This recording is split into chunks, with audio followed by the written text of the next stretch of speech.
Ressonância Magnética Santa Mônica Imagem. Bem-vindo ao futuro. Disponibilizamos a mais moderna técnica de tractografia craniana e ressonância cardíaca. Faça seus exames conosco. Santa Mônica Imagem. Confiança no diagnóstico por imagem. Você faz parte do Clube Master? Tenha descontos exclusivos em produtos selecionados. Baixe o aplicativo e veja como é fácil economizar. Vem pro Clube Master. Tá no Master, tá em casa. Quantas vezes você ficou frente a frente com você mesmo? Desse jeito, no espelho, olhando dentro dos seus próprios olhos. Se perguntando por que ainda não deu o primeiro passo para uma vida melhor, para um mundo melhor. Por que você ainda não enfrentou aquele medo que nem o seu reflexo conhece? Já pensou na rotina que deseja tanto mudar? Já se propôs a enfrentar seus desafios em voz alta? Já se encheu de coragem para tomar uma decisão como se estivesse incentivando alguém muito importante para você? Mudar um hábito é criar consciência e é o melhor conselho que você pode se dar. É o momento de pegar na sua própria mão e falar: vem comigo. Busque uma versão ainda melhor de si mesmo. Vamos juntos? Mude um hábito. Unimed.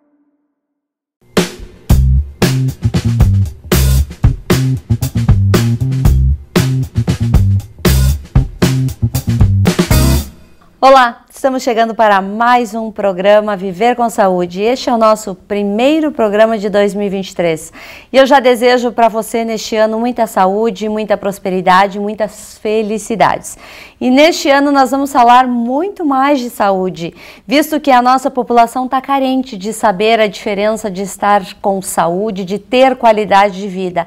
E a qualidade de vida, ela requer coisas simples, como cuidar da mente, cuidar do corpo, se alimentar com qualidade e ingerir bastante água.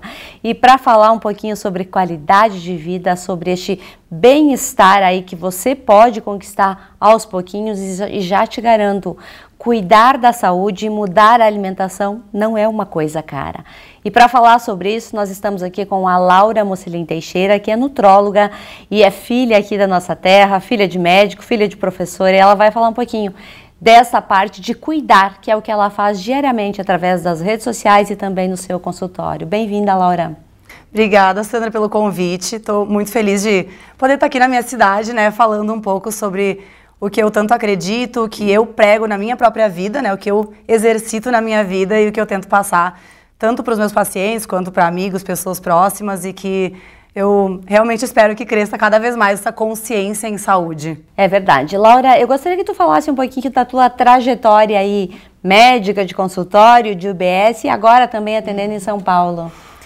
Sim, como eu falei, eu já estava conversando com a Sandra, eu falei, eu vou tentar sintetizar. Gosto bastante de falar da minha história, porque não foi do nada que eu comecei a ser uma pessoa saudável, né? Sempre a gente tem uma história em relação a isso, e eu tenho uma história de família em relação a isso. A minha família sempre foi muito saudável, o meu pai tem hábitos incríveis, que inclusive aqui muita gente vai conhecer ele e sabe que ele é uma pessoa extremamente saudável. E eu sempre me inspirei muito por isso. A gente sempre praticou muita atividade física em casa, sempre comeu muitos vegetais, apesar de ter uma alimentação tradicional, né, daqui do Rio Grande do Sul, sempre teve essa preocupação extra com saúde. E eu sempre gostei disso, sempre gostei de me sentir com energia, com disposição, com vontade de praticar atividade física. E esse foi um dos principais motivos que me fez querer fazer medicina na faculdade. Porque quando eu era jovem, fui morar em São Paulo, fui fazer o 2º grau em São Paulo. E a família que eu morava lá em São Paulo tinha hábitos muito diferentes dos meus e que eram muito menos saudáveis. E em muito pouco tempo eu comecei a sentir uma diferença muito grande da minha própria qualidade de vida. Nossa, eu sentia mais pesada, me sentia com menos energia, menos disposição. E aí eu comecei a tentar lembrar das coisas que eu fazia aqui em casa, aqui em Erechim, e comecei a implementar lá. Comecei a trazer mais vegetais, mais frutas, a gente revolucionou a alimentação, começou a fazer atividade física, e eu vi como a vida de todo mundo mudou. Eu falei, é isso, eu quero trabalhar com isso. Então vou ser médica para ajudar as pessoas a terem cada vez mais saúde. E foi aí que eu decidi por fazer a faculdade. Ao longo da faculdade eu fui me interessando cada vez mais por essa área preventiva da medicina. E foi na faculdade também que eu me tornei vegana, né? Quase no finalzinho da faculdade. E então, ao me formar, eu trabalhei da maneira tradicional, trabalhei, né, em UBS, enfim, mas eu já comecei a nutrir esse desejo de trabalhar com promoção de saúde, de hábitos e de transformar a alimentação e a vida das pessoas. Então, por isso que eu fiz a pós-graduação em nutrologia, na ABRAM, que é a Associação Brasileira de Nutrologia, lá em São Paulo, e também comecei a fazer cursos que me trouxeram mais conhecimento de como auxiliar a população que quer comer menos carne. E, então, basicamente, essa é a minha trajetória. Hoje eu trabalho em São Paulo, mas depois da pandemia, a gente começou a ter a possibilidade de fazer teleatendimento, teleconsulta. Então, hoje eu atendo para o mundo inteiro, basicamente. Qualquer pessoa que queira melhorar a sua qualidade de vida, a gente consegue fazer um ótimo atendimento online. Isso é muito bom. E, então, hoje, basicamente, é isso que eu faço, assim. Além, claro, nas redes sociais também, né, de tentar trazer alguma informação. Pois é, Laura, e com essa mudança de hábitos que a gente acabou tendo depois da pandemia, algumas pessoas já tinham, e isso é muito importante destacar, pessoas que vivem sempre de uma forma mais saudável, porém outras abusam de produtos ricamente processados, industrializados, não suplementam, não fazem atividade física. Veio essa onda, que não seria uma onda, é um movimento em prol da saúde, que é o veganismo. Sim. Mas o que é o veganismo? Ele come naturalmente? O que ele come? Eu acho essa pergunta muito boa, porque realmente muita gente pensa que o veganismo é um movimento pela saúde, né? Sim. Mas, na verdade, o veganismo em si, ele é um movimento pelo fim da exploração animal. O vegano, ele não quer essencialmente ser saudável, ele quer parar de ver os animais sofrerem, tá? Então, existem alguns motivos pelos quais uma pessoa pode ser vegana, primeiro, quando a gente se depara com o que é feito com os animais hoje em dia, a criação, né, intensiva, a maneira que eles são mortos, enfim, toda uma questão que não é nosso foco hoje, mas que existe. A questão do meio ambiente também, principalmente pela criação de pastos, pelo desmatamento, queimadas, formação de monoculturas, como a gente estava conversando, que acabam enfraquecendo o solo, tudo isso, tá? Mudanças climáticas que estão acontecendo, mas tem algumas pessoas que viram veganas pela saúde. Mas o veganismo em si é esse outro movimento, no qual as pessoas não vão consumir nada de origem animal, nem na sua alimentação, nem no seu vestuário, por exemplo, seda, couro, ou também para entretenimento ou uso de cosméticos que tenham testes em animais.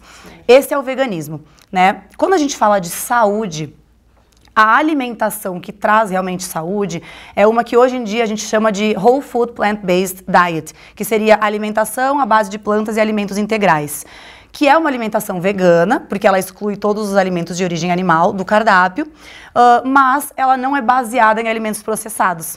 Como o veganismo hoje está mais famoso, né, isso é incrível, a gente teve um advento muito grande de alimentos processados veganos. Muita bolacha, carnes veganas processadas, e além disso tem muitos alimentos que a gente come normalmente na vida que são veganos. Bolachas recheadas, Coca-Cola, por exemplo, refrigerante, batata frita, coisas que não são essencialmente saudáveis, mas que são veganas porque não tem nada de animal na composição.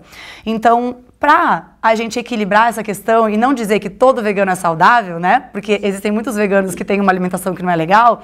A alimentação que veio nos estudos, né, cientificamente, que a gente mais estuda como sendo a alimentação que mais promove saúde, reduz a chance de desenvolvimento de doenças crônicas, é essa alimentação à base de plantas e alimentos integrais. Que aí sim é mais natural. Pois o vegano ele também consome muita soja, né? Existe ainda muito mito com essa questão da soja, dela causar doenças. Ela é preventiva ou ela causa realmente doenças? Esse assunto ele é meio complicado. Primeiro, é um pouco de mito que os veganos consomem tanta soja, tá? Eu acredito que assim, antigamente, quando os veganos não sabiam o que tinha proteína, o que não tinha, aí sim a soja era uma das únicas fontes de proteína, todo mundo comia carne de soja, proteína de soja o tempo inteiro. Sim, realmente, há alguns anos, eu nem peguei essa fase, tá? Desde que eu virei vegana, eu já não consumia muita soja. Mas acredito que sim, existiu essa fase. Então, o primeiro mito é esse, os veganos não consomem tanta soja, porque hoje a gente já entende que as proteínas vegetais, elas estão presentes em todas as leguminosas, né? Que são feijão, lentilha, ervilha, ervilha, grão de bico, a soja entra aí também. Mas a gente tem uma gama muito grande, né? Aveia, outros alimentos também, as folhas verdes também tem uma boa quantidade de proteína, não suficiente, mas boa. Então a gente consegue ter uma alimentação variada e que supre todas as necessidades de proteína do dia. Então não tem mais essa questão do vegano consumir tanta soja. E também tem uma outra questão. A soja, ela é o principal grão que é oferecido como ração para os animais, que vão ser consumidos pelas pessoas que comem carne, né? Então, por isso que a gente tem grandes monoculturas de soja. Essa soja, ela sofre sim, a semente, ela sofre esse processo de transgenia, que é essa modificação genética, para que ela possa render mais. Mas essa soja, ela acaba também recebendo uma grande quantidade de agrotóxicos. Então, quando a gente vai dizer que essa soja não é legal, é muito mais pela quantidade de agrotóxico que ela recebe do que pelo grão de soja em si. Tá? Então, o agrotóxico, sim, ele tem um potencial carcinogênico alto, tóxico, pode intoxicar os tecidos. E existe um fenômeno que acontece com o agrotóxico, que é o seguinte, ele é bioacumulável. Então, ele se acumula em tecidos gordurosos. Ou seja, quando um animal come uma soja com agrotóxico, ele acaba se acumulando naquele tecido. E quando a gente come, se acumula no nosso. Então, assim vai se acumulando nos tecidos gordurosos. Então, quanto menos gordura tem envolvido, menos agrotóxico vai ter sendo absorvido. Por exemplo, os vegetais. Por mais que tenha pulverização neles, eles não têm muita gordura. Então, não tem uma absorção tão grande. Então, hoje a gente tem muitos estudos que comprovam, por exemplo, que o leite de mães vegetarianas tem menor teor de agrotóxico do que de mães que comem carne e consomem laticínios, enfim. Então é um achado muito interessante, assim, para o nosso lado, claro, né? Para a gente conseguir tirar um pouco esse mito que as pessoas pensam de que a gente acaba consumindo muita soja, muito agrotóxico. E falando da questão da soja em si, essa soja, além de ser dada para os animais, o que sobra dela é usado para fazer óleo de soja e alimentos mais processados. A carne que os veganos consomem, por exemplo, no tofu, ou então até mesmo nas proteínas texturizadas que a gente compra, muitas vezes não são da soja transgênica. Ou então, a pessoa, quando ela vira vegana, ela já toma um pouco mais de cuidado com isso. Sim. E ela vai em busca do alimento não transgênico, porque ela sabe que vai ter um menor teor de agrotóxico também. Então a gente acaba não consumindo tanto, porque tem essas outras fontes, e quando consome uma fonte um pouquinho melhor.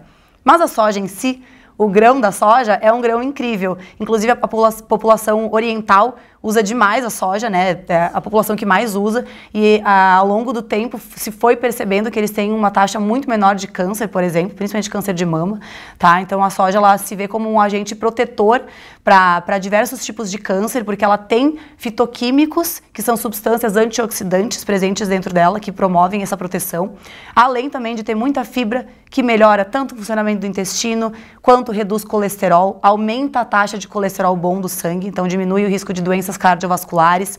E para mulheres na menopausa, por exemplo, ainda ajuda a melhorar os sintomas, como fogacho. Então ela na verdade, é um grão incrível, ela é maravilhosa e deveria ser utilizada com mais sabedoria, na verdade, né? Só isso. Pois é, quando a gente fala da alimentação do vegano, vem aquela dúvida assim, ó, ele não vai consumir carne. E a questão da vitamina B12, ele vai ter essa carência, ele vai precisar de uma suplementação aí para melhorar essa qualidade?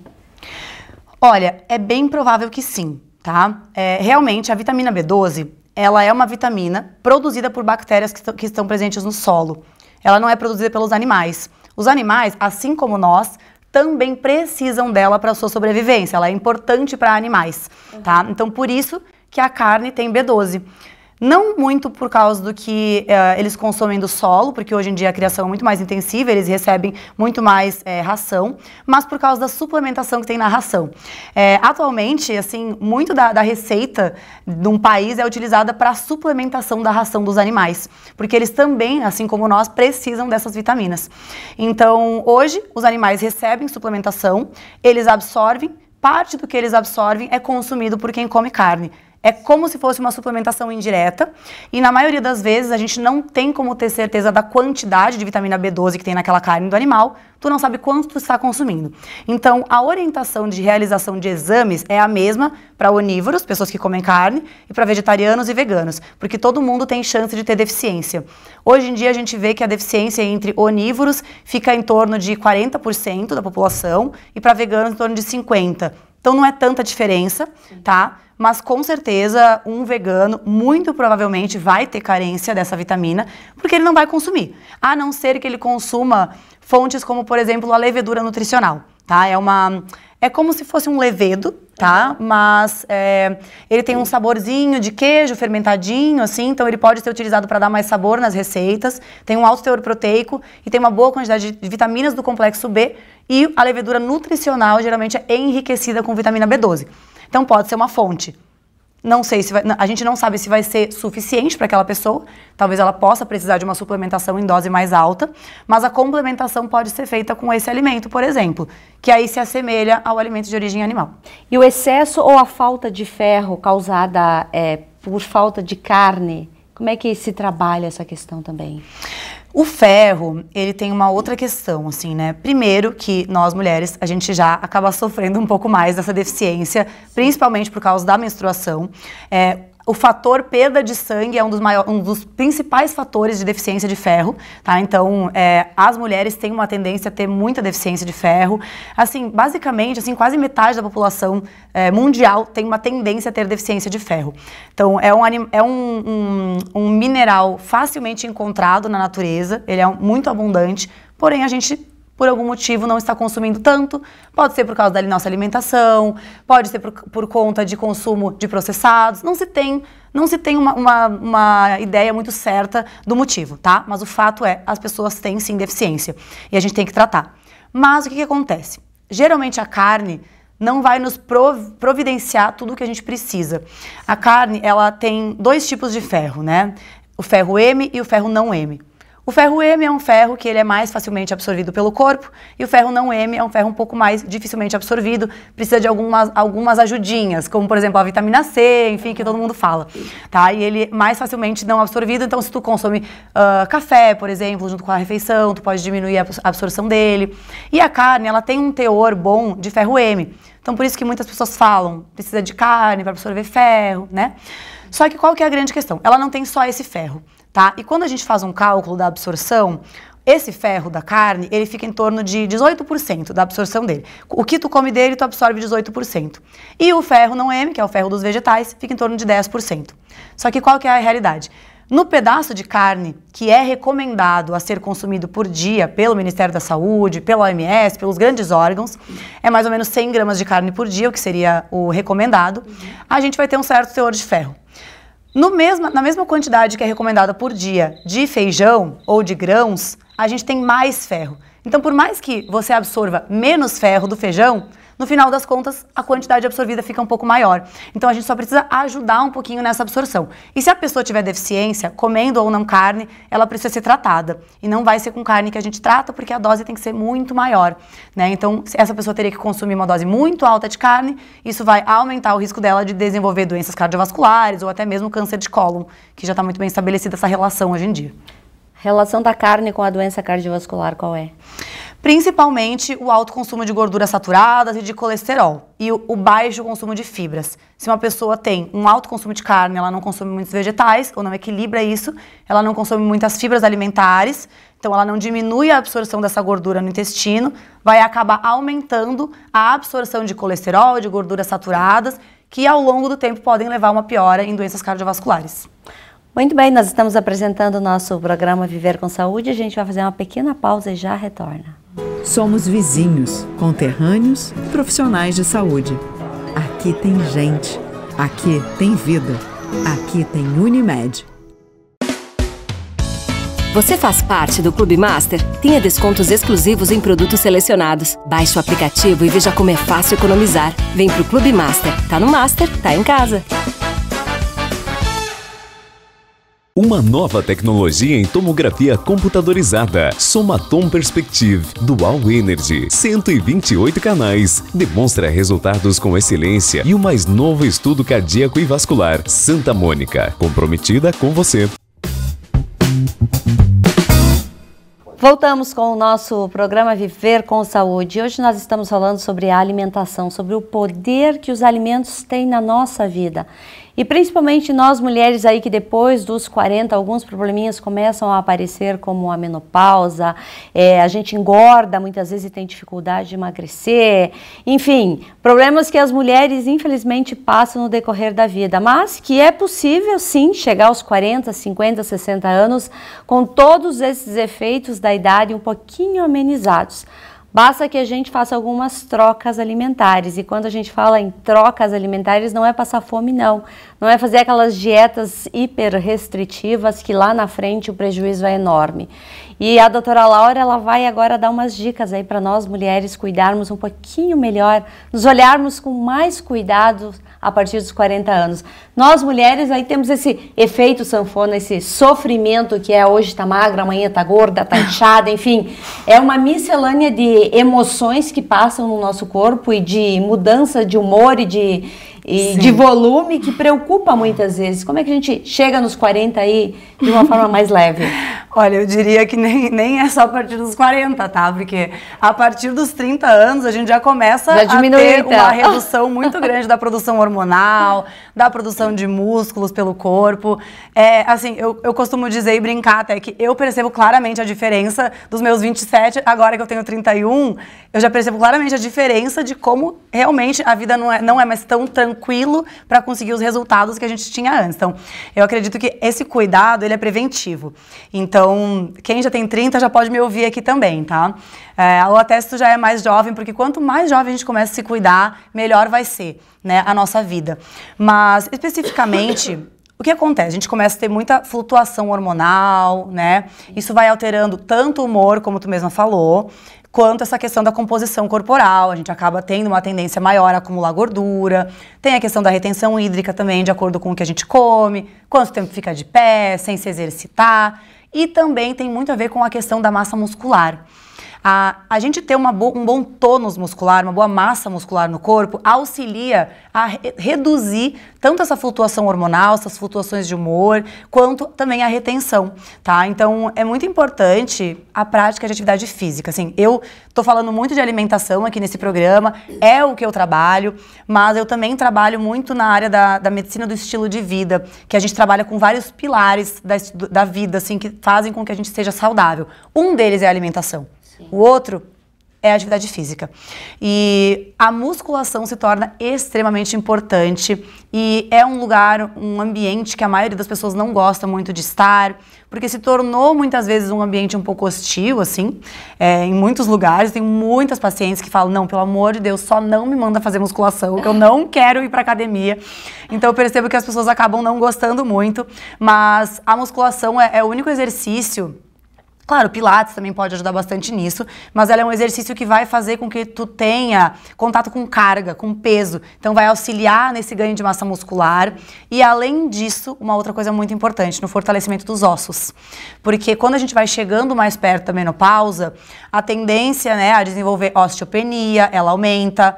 Para quem tem histórico genético, a tendência a desenvolver osteoporose também no futuro, principalmente para quem tem genética, tá? Quem tem família, quem não tem também pode desenvolver, mas principalmente essa carga genética, ela é bem importante.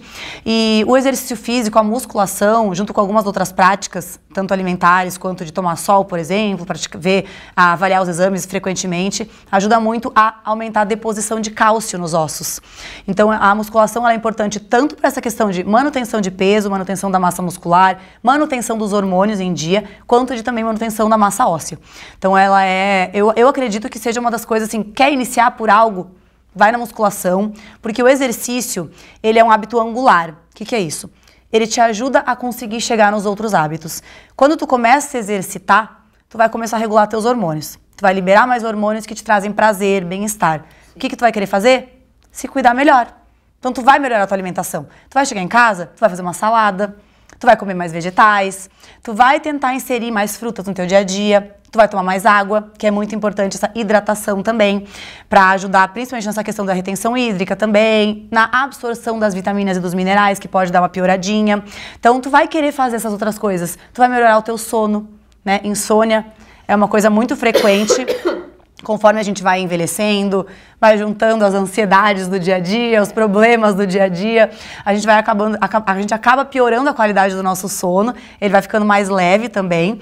Então, o exercício vai ajudar nisso também. Então, assim, todos esses hábitos que eu falei, sono, alimentação, água, atividade física, são importantes. Mas se eu for dizer para tu começar, eu diria comece pela atividade física, que ela vai te ajudar a chegar nos outros. É verdade, é um bem-estar incalculável. Exatamente. Pois é, quando a gente começa aí praticamente depois da pandemia, surgiu esse hábito em algumas pessoas de suplementação. Por exemplo, a vitamina D, ela virou um modismo. Algumas pessoas começaram a tomar, mas não sabiam nem por que estavam tomando, porque alguém disse que prevenia a Covid. Ah, sim. Como é que é essa relação da suplementação? Como é que você avalia essa questão de suplementar? Suplementação é algo muito pessoal. E eu gostaria muito que as pessoas realmente entendessem isso.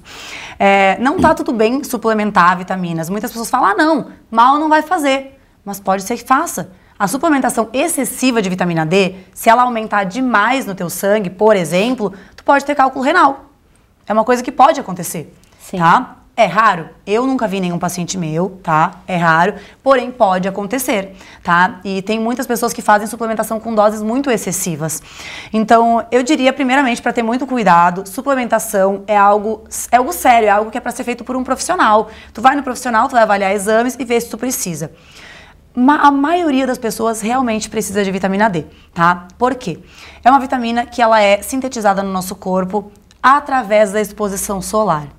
Então, primeiro, a maioria das pessoas tem medo da exposição solar, porque tem a questão de envelhecimento da pele, né, de câncer de pele que pode ser desenvolvido. A gente aqui no Rio Grande do Sul, a maioria da população é muito branca, então tem uma tendência maior a ter lesão de pele, a ficar com a pele envelhecida. Então a gente se cuida muito com essa questão do protetor solar, o que eu acho incrível, acho maravilhoso, porém reduz a nossa absorção, a nossa síntese no nosso corpo de vitamina D. Então isso já é um fator. Segundo fator, a gente trabalha dentro dos locais, dentro de prédio, fica dentro de casa o dia inteiro. A nossa exposição ao sol ela é muito baixa, tá? E nos meses de inverno isso só piora, tá? Então a gente acaba assim tendo uma deficiência muito, muito grande de vitamina D. Vou dizer pela minha prática clínica, tá? Eu posso dizer assim que facilmente mais de 90% dos meus pacientes têm deficiência de vitamina D. Mas a questão da suplementação ela é pessoal. Uma pessoa vai precisar de uma dosagem e outra vai precisar de outra. Eu não vou dar a mesma dosagem para cada uma. Então, no meu consultório, eu faço o que a gente chama de avaliação metabólica. É uma série de exames que a gente solicita. Tem alguns exames que são básicos e outros que a gente solicita de acordo com as queixas do paciente para fazer uma avaliação de como está o teu metabolismo. Então, se eu vou te atender, eu vou ver como está o teu metabolismo. O que tu precisa? Tu pode precisar de ferro e vitamina D. E eu posso precisar de B12 e de ferro e de vitamina D. A outra pessoa pode precisar só de vitamina D. Então, a gente vai avaliar o que cada pessoa precisa. E assim a gente faz uma suplementação adequada. Não gosto muito desse advento das pessoas tomarem suplementos por conta própria. Isso vem muito da cultura americana, né? A cultura do wellness, do bem-estar. Ela está crescendo muito, principalmente nos Estados Unidos, onde as pessoas não têm saúde, né? A saúde é muito precária. E as pessoas estão querendo se alimentar melhor, suplementar. E elas estudam, veem que esse suplemento é bom para isso, esse é bom para aquilo, e acabam suplementando como se não tivesse risco nenhum. O que pode acontecer, então, é ou ter algum risco de uma hipervitaminose, aumentar aquela vitamina ficar muito alta e pode causar toxicidade no teu corpo, ou então tu vai perder dinheiro porque tu vai eliminar pela urina. Então, na verdade, ou tu vai ter ou vai ser tóxico, ou vai ser legal, tu vai dar sorte de que tu fez a coisa certa, ou tu vai eliminar pela urina e vai acabar gastando dinheiro em algo que não era necessário. Tu podia ter gastado dinheiro em comida saudável, por exemplo, ou numa consulta, né? Então, essa é a minha opinião e é isso assim que eu faço. Colágeno através de produtos ou através da alimentação? Como é que a gente dosa tudo isso? Dosar é muito difícil. A gente pode ver pelas queixas do paciente, né? O colágeno, sim, reduz muito a síntese de colágeno a partir dos 30 anos. Como eu falei, 30 anos é assim, ó. É o limite pra gente se cuidar 100% e ter uma vida legal. A partir dos 30 anos vai ser um pouco mais difícil, mas dá. O que é o colágeno? Ele é uma proteína, tá? Uma proteína do nosso corpo.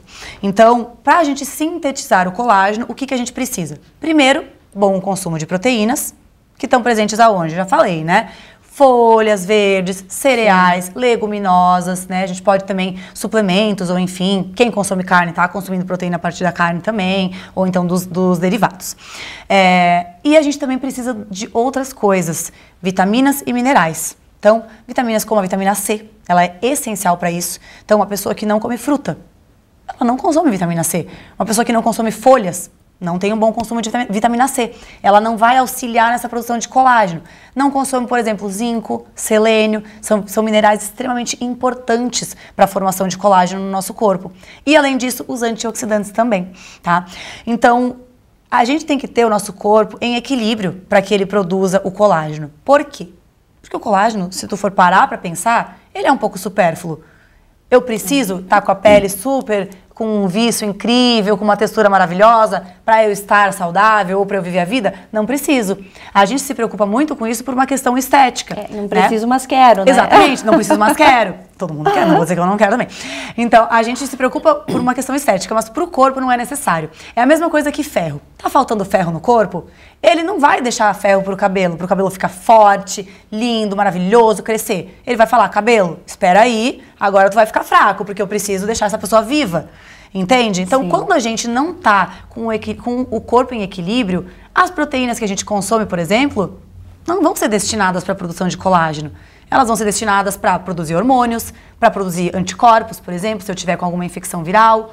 Entende? Então, às vezes as pessoas, mesmo quando elas consomem cápsulas de colágeno, tu não tem a certeza de que esse colágeno vai ser destinado para a produção de colágeno dentro do corpo.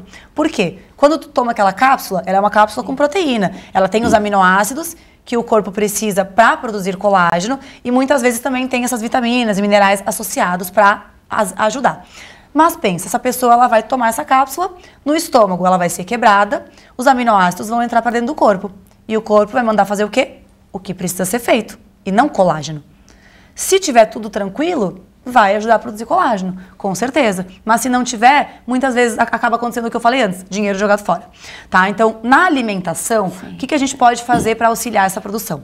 Exercício físico, mais uma vez. Sono de qualidade, tá? A melatonina é o hormônio que nos ajuda a dormir. Muita gente deve conhecer, deve tomar até comprimido de melatonina para dormir. Quando o dia está escurecendo, o nosso corpo começa a produzir melatonina. Ela não ajuda a gente só a dormir. Ela também faz uma limpeza no nosso corpo enquanto a gente dorme. É um hormônio que tem uma capacidade antioxidante muito forte. Então ela faz essa limpeza no nosso corpo à noite. Então ela ajuda muito também nessa recuperação celular. Então tu quer ter uma pele bonita, tu tem que dormir. Não adianta tu querer trabalhar o dia inteiro, ficar usando tela o dia inteiro, dormir 2, 3 horas e achar que tá tudo bem. Não vai ficar tudo bem, né? Álcool é algo que envelhece demais também, porque ele aumenta muito a liberação de radicais livres. Então, quanto mais a gente ingere álcool, mais a gente está oxidando as nossas células. Cigarro nem se fala. A cada tragada num cigarro, a produção de radicais livres é muito, muito, muito alta, tá? Então a gente não consegue só com a alimentação diminuir aquele efeito desses radicais livres formados. Isso vai piorando também a qualidade da pele. E como ajudar na alimentação? Consumir muitos antioxidantes, além de tudo isso. Então, além das frutas, que tem vitamina C, além das leguminosas, que tem bastante fibra, que vão ter zinco, que vão ter também selênio, por exemplo, nas castanhas. A castanha do Pará tem uma boa quantidade de selênio. A gente pode também consumir muitos alimentos coloridos, que é onde estão os antioxidantes. Então, quanto mais colorido é um alimento, mais antioxidante ele tem. Então, frutas vermelhas, morango, açaí, que é muito brasileiro, framboesa, melancia, beterraba. Quanto mais escuro for um alimento, quanto mais colorido, mais antioxidante ele tem. Por isso que a gente até brinca e fala, coma um arco-íris todos os dias, porque quanto mais cores, mais antioxidantes. Então tu vai ajudando a prevenir esses danos dos radicais livres na tua pele. E claro, aí tem os procedimentos estéticos também, mas não é tanto a minha área, né? Então, que vem só para ajudar, né? Na realidade, exatamente. A gente tem a nutrição, ela funciona de dentro para fora. Sim, não exatamente. existe tratamento estético que funcione se você não tiver uma boa nutrição. Exato. Porque né? daí tu vai ter que fazer mais. Vai sempre ter que fazer. E a pele não vai responder da forma que o produto gostaria também. Não, exatamente. Nutrição é tudo. É tudo. Laura, como é que a gente pode começar agora no início do ano a mudar os hábitos, fazer aí um detox sem sofrimento aí para começar aos pouquinhos e ir introduzindo uma alimentação mais tranquila, mais saudável? Tá. Eu gosto de trabalhar com uma coisa que eu chamo de mini hábitos, tá? Existe até um livro que fala sobre isso, é muito legal.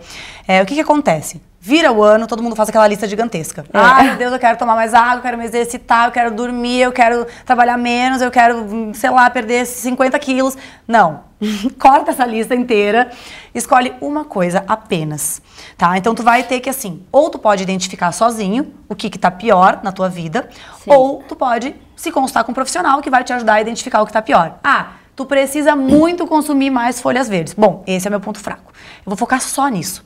Eu não vou focar em melhorar toda a minha alimentação, em mudar todos os meus horários, em praticar exercício todos os dias. Eu vou focar em botar todos os dias um pouquinho de folha verde na minha alimentação. Um pouquinho.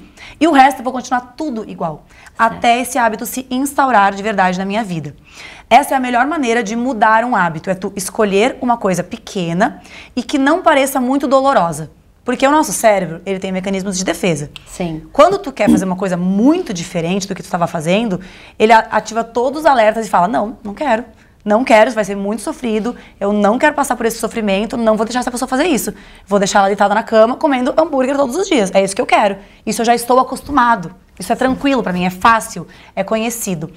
Agora, então, o melhor é tu escolher uma pequena coisa, um hábito único, exclusivo, que esteja te incomodando muito, e tu muda ele de uma forma tranquila. Ah, eu quero me exercitar mais nesse ano. Então tu escolhe, eu vou me exercitar 15 minutos por dia. Todos os dias, mas tu não pode falhar. Então esses 15 minutos, quando eu penso neles, eles são mais tranquilos pra mim. Então eu consigo fazer todos os dias. E aí tu vai até que os 15 minutos fiquem fáceis. E tu vai aumentando pra 30. Sim. 30 minutos ficou fácil? Aumenta um pouquinho mais. Tá? Então quanto mais coisas tu quer colocar, eu sei que é sedutor, né? Colocar muitas coisas, porque vira o ano, a gente quer fazer coisas novas e diferentes. Mas assim, escolhe no máximo 3, se eu for dizer. Eu gostaria que fosse 1, mas escolhe no máximo 3 coisas pequenas que não soem tão difíceis. E aí tu vai fazendo elas todos os dias até que elas se tornem um hábito. Aquela história de que um hábito demora 21 dias para se formar não é comprovado, tá? Existem hábitos que demoram 20 dias, existem hábitos que demoram até 300 dias para se formar. Depende do quão difícil é aquilo para ti. Então, quanto mais difícil for, tu tem que transformar aquilo numa tarefa mais fácil. E assim tu vai conseguir atingir no final do ano uma vida muito melhor. Porque consistência é muito melhor do que uma mudança rápida e transitória.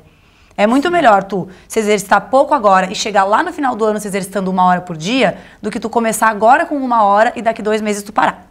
E é o que acontece, né? É o que acontece. É verdade. Quer perder 10 quilos, perde 1 por mês. 1 por mês. Já tá ótimo. Exatamente. Tem muita vida pra viver ainda, gente. Então vai com calma, porque é melhor tu viver uma vida tranquila do que 1 ano tranquilo e depois voltar a ser igual como tu era antes. É verdade. Laura, eu quero te agradecer por estar aqui, ter tirado um tempinho nas tuas férias para vir conversar com a gente e dar essas dicas riquíssimas aí que as pessoas que nos acompanham possam levar para a sua vida pelo menos um hábitozinho aí diferente. Isso. Te desejo todo sucesso aí nesse 2023, que seja muito abençoado, muita prosperidade, muitos projetos novos que saiam do papel e que aconteçam e muitas vidas impactadas através da saúde, da orientação. Porque como esse programa tem como foco é priorizar a saúde. E a saúde é com pequenos hábitos todos os dias. Exatamente. Muito obrigada. Obrigada, eu que agradeço. Muito obrigada. E a todos vocês, uma boa noite.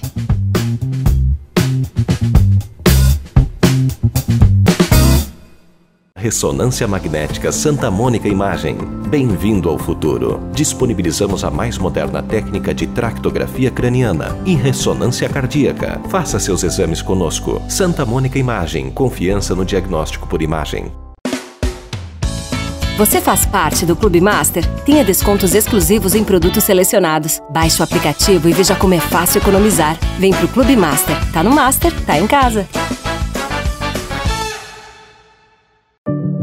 Quantas vezes você ficou frente a frente com você mesmo? Desse jeito, no espelho, olhando dentro dos seus próprios olhos. Se perguntando por que ainda não deu o primeiro passo para uma vida melhor, para um mundo melhor. Por que você ainda não enfrentou aquele medo que nem o seu reflexo conhece? Já pensou na rotina que deseja tanto mudar? Já se propôs a enfrentar seus desafios em voz alta? Já se encheu de coragem para tomar uma decisão como se estivesse incentivando alguém muito importante para você? Mudar um hábito é criar consciência e é o melhor conselho que você pode se dar. É o momento de pegar na sua própria mão e falar: vem comigo. busque uma versão ainda melhor de si mesmo. Vamos juntos? Mude um hábito. Unimed.